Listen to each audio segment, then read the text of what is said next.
I am Angelillian, or welcome to my channel. I cut and sew and outfit even gowns. Ang tutorial natin ngayon is about lower part of this corset. Para na siyang pencil. Tapos, diretso lang siya. Pang baba nito, pero yung cut niya is pencil tapos tapered. Diretso na natin sa tela. Hindi tayo gagamit ngayon ng pattern para makita nyo kung paano natin gawin sa tela. Una natin gawin, katulad ng pagpapattern, gawa tayo ng boundary. Yung boundary dapat straight na siya. Dito yung mga hindi straight na tela, gawin natin straight para hindi magtabingi yung ginagawa natin.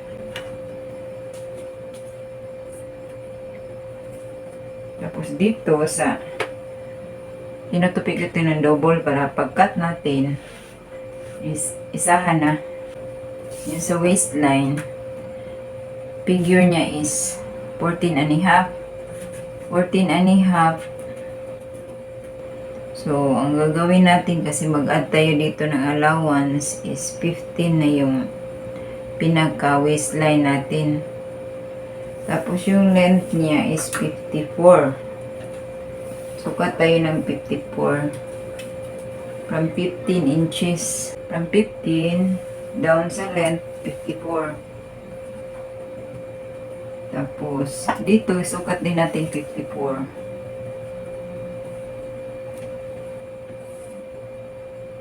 Hindi ko nalagyan ng allowance dito sa baba kasi sibling edging niya yung ibubor natin ang frame. Tapos dito, iline na natin ang straight line para sa baba. Tapos yung design pala nito is tapered. So, dito, lagyan muna natin ng zipper line. Ito, 1 inch. Kung sa tela, diretso na tayo sa tela. Wala na tayong mga label. Diretso na. So, dapat sanay na tayo unti-unti para kung kayo na, marunong na kayong gumawa. Yung waistline nito is 30. Yung 30, divide natin ng 4. So, ang result niya is 7 and a half. 7 and a half plus 1 inch, magiging 8 and a half siya. Pero ito ay stretchable.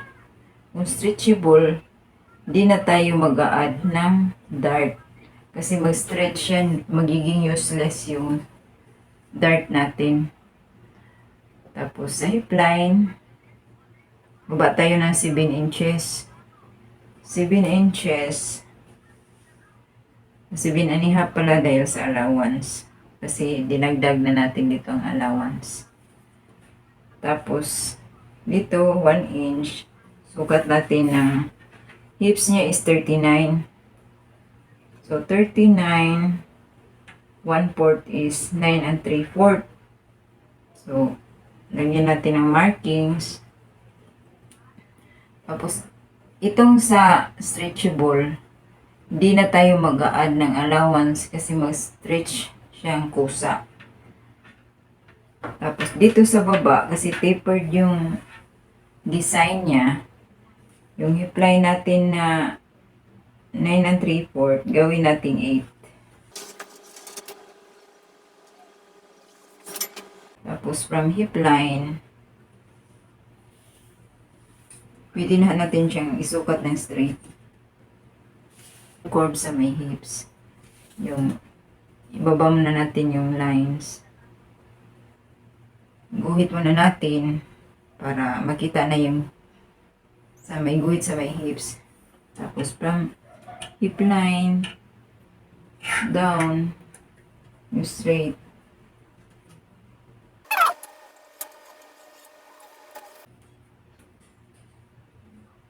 Sa may slit niya, kasi dito nagdagdag tayo ng 1 inch dahil sa zipper line. So yung sa harapan, bali idagdag din natin ito para dun sa slit. Pero yung slit niya na kukunin natin is ito lang 1 inch. Ito yung pinaka simple cut ng pencil. Kahit beginners, madali lang itong sundan. Pin muna natin bago natin i-cut para hindi siya gagalaw. Recap tayo. So, yung allowance dito sa gilid is wala na dahil ito stretchable. Tapos dito sa taas straight line ito. Tapos dito sa gilid 1 inch para sa zipper line. Ito kapareho ng una nating tutorial. Baba tayo dito ng 1 inch. Kasi masyadong liyad yung nagmamayari nito. Unik natin dito sa pinaka dulo. Ito na yung back. Yung sa may likod 1 inch yung allowance dito, pero sa may harap urong tayo ng half inch kasi yung slice natin sa harap yung para sa slit lang.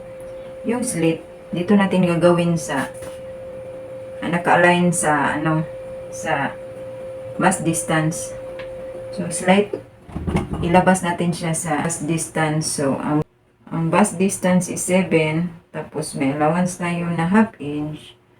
Dito tayo sa 4. 7 plus 1 half is 4. Tapos dito rin yung slit natin,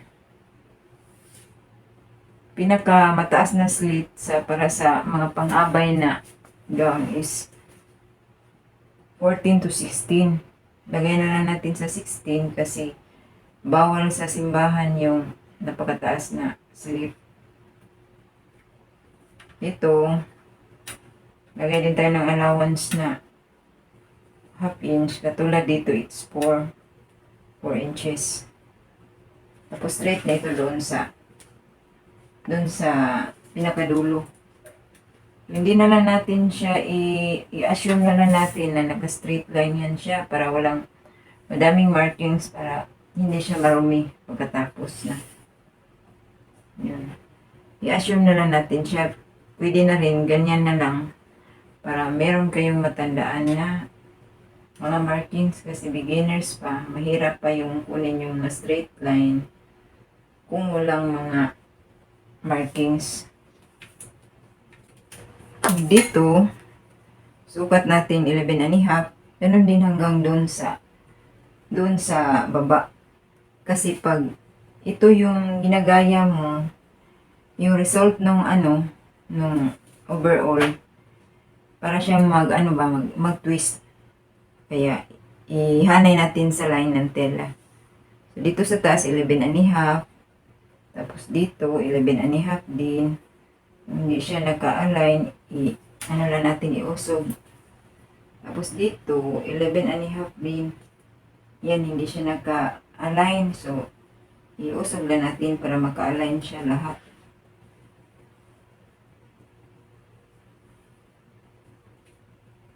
Ito, importante ito kasi kapag hindi naka-align yung cloth pagka nag-cut tayo, mag-effect yan sa overall na outcome ng tinatahi natin. Tapos niyan, tingnan nyo muna yung sa gilid kung pati sa ilalim, makapa nyo naman yan, pati sa ilalim na naka-align ba din siya. Kung hindi, iusog nyo na lang. Tapos ipin para hindi na siya gagalaw. Pin muna natin.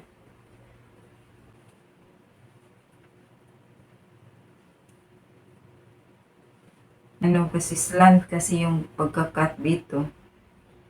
Iusog na lang natin para magpantay sila. Yan.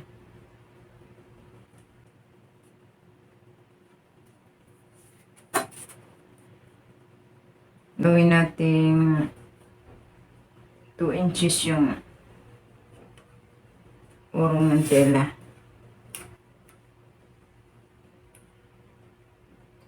Pwede na rin i-cut lang muna natin itong sa likod. Tapos ulitin natin doon sa sa may harapan kasi may pattern na naman tayo.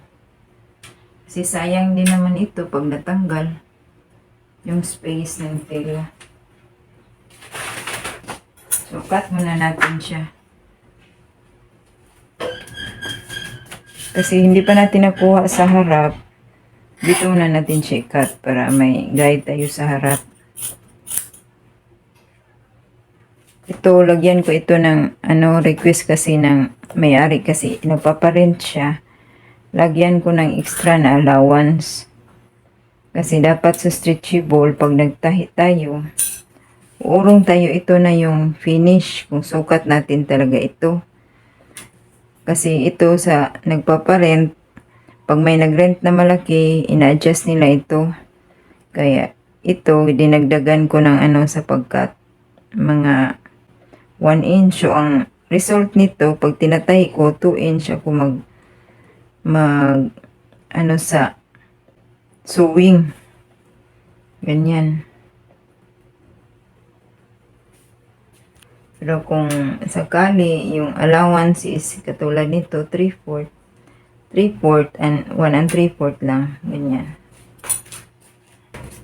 Gupitin muna natin ito. Para hindi masayang yung nasa gilid na tela.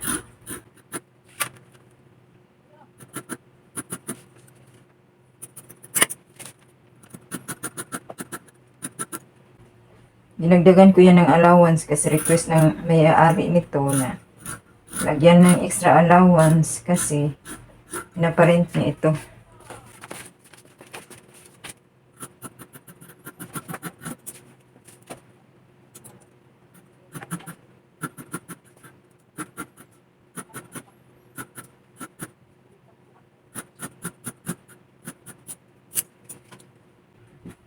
Pagkasanay na kayong mag-cut, madali na lang siyang tingnan kung may usli na sobra na cut sa allowance.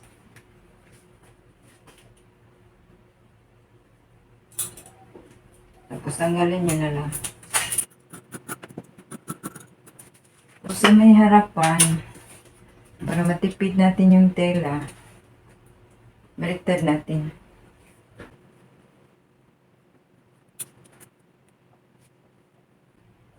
Line natin dito para yung tela hindi siya masasayang.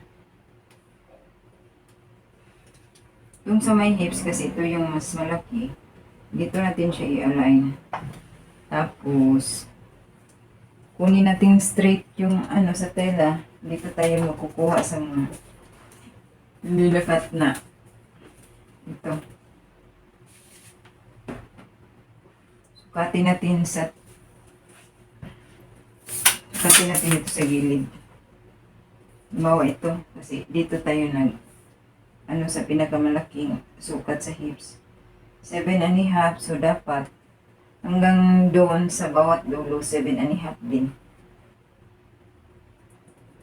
Ito is 6.5. Hindi siya naka-align. So, dapat 6.5 din natin dito. Kasi 6.5 lang yung doon sa may pinaka-cut na tela. Kailangan kasi naka-align yung tela para hindi siya mag-twist pagka natahi na.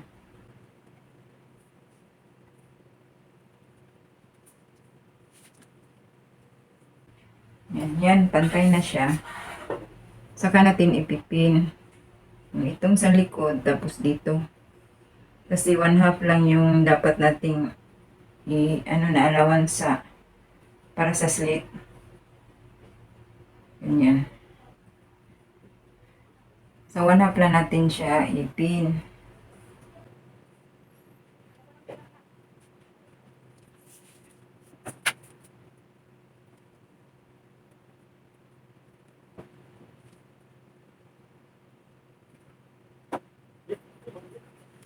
Katapos na siya ipin, nagapin nga, sa may 1/2 inches na align. 1/2 inch na align. Yan yan. Fold na lang natin.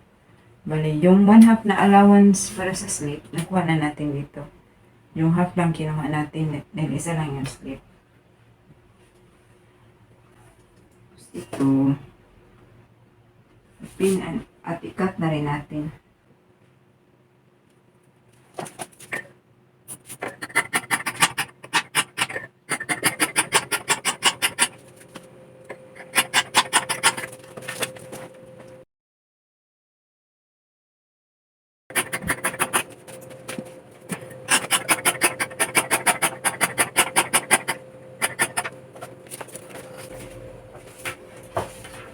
Ito na yung front at saka back. Tapos yung slit. Kasi dito tayo mag-slit sa bandang left side.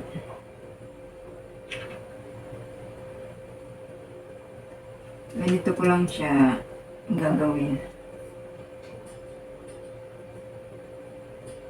Yan. Yung ginawa nating dot-dot, doon na natin siya ikakat. Yan. Yung isa, para hindi masali sa cutting, iurong na natin. Ito lang yung ipo-fold natin.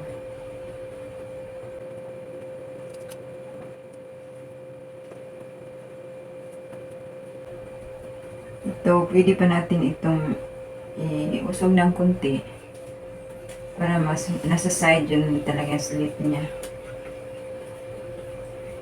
Pero ito, straighten na yan siya kasi dyan tayo mag-cut dahil sa design na gagawin natin. Meron ba tayo lalagay dyan sa harap? Although we cut, ito siya. Tapos yung tahi, hanggang dito sa 16.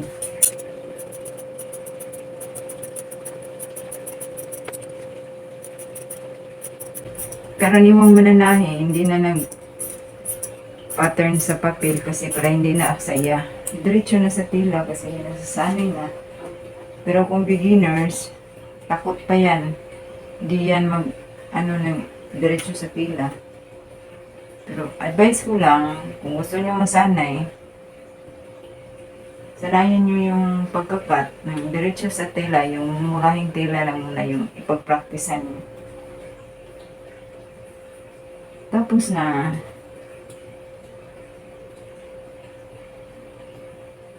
yung sa likuran na lang yung ikakat natin. Bawasan natin ito kasi para hindi magwabol yung yung skirt. Magwabol yung likod.